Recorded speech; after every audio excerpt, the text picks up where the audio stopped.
Como é que um movimento espiritual, que nasce assim, nas margens de um império, acaba se tornando uma das instituições mais poderosas e duradouras da história?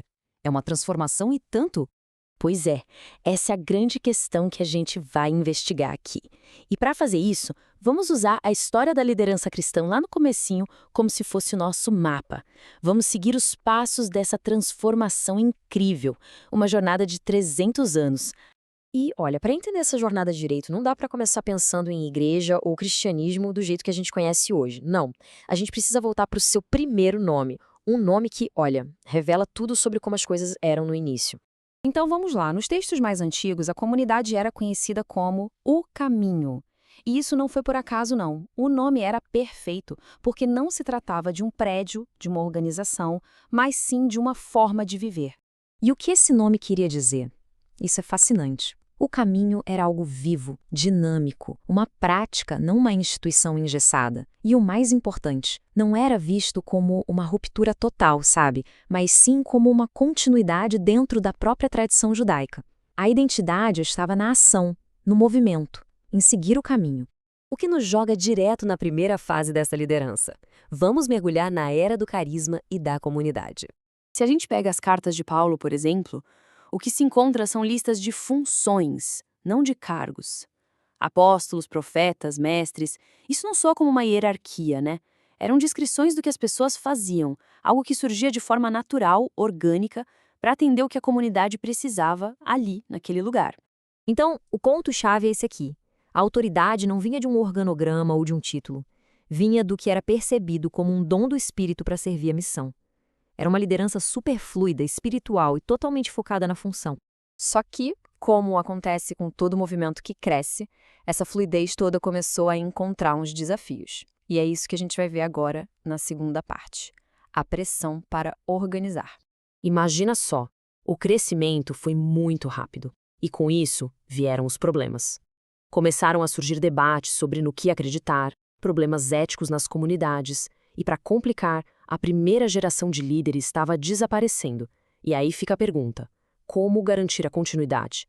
Aquela estrutura puramente carismática estava sendo testada no limite. E foi aí que aconteceu uma mudança fundamental. Para lidar com tudo isso, o movimento começou a passar daquelas funções espontâneas, baseadas em dons, para papéis mais definidos, mais estruturados. Foi, de certa forma, uma mudança para a sobrevivência, para manter o grupo unido. E é nesse momento que começam a aparecer uns termos novos de liderança. Presbíteros, que eram os anciãos para dar uma orientação local, bispos, tipo uns supervisores, para garantir a unidade da doutrina, e os diáconos, que cuidavam da parte mais prática, do serviço à comunidade. Uma primeira estrutura estava nascendo ali. Essa tendência foi se fortalecendo e lá pelo século II se consolidou no que os historiadores chamam de episcopado monárquico. O nome é complicado, mas a ideia é simples. A autoridade se concentrou em um único bispo por cidade. Ele era visto como guardião da unidade, uma defesa contra as várias interpretações que não paravam de surgir. Mas olha, a maior virada de todas, a mais dramática, ainda não tinha acontecido. E ela não veio de dentro do movimento, veio de fora. Chegamos à terceira parte, o ponto de virada imperial. Essa data aqui é para marcar na memória, 313 d.C., o ano do Édito de Milão. Foi quando o imperador Constantino simplesmente mudou as regras do jogo, para sempre. E a mudança, nossa, é chocante. Pensa assim, antes de 1313, era um movimento à margem, muitas vezes perseguido pelo Império Romano. Depois de 1313, passou a ser reconhecido e até protegido por lei. O que era uma comunidade separada virou uma instituição de mãos dadas com o poder do Estado. As consequências disso foram gigantescas. De repente, os bispos viraram figuras políticas. A própria organização da igreja começou a copiar a burocracia do império, com dioceses e províncias. Foi estabelecido um clero formal, com privilégios, com poder. Aquele caminho simples do começo agora estava sendo pavimentado com as pedras do império.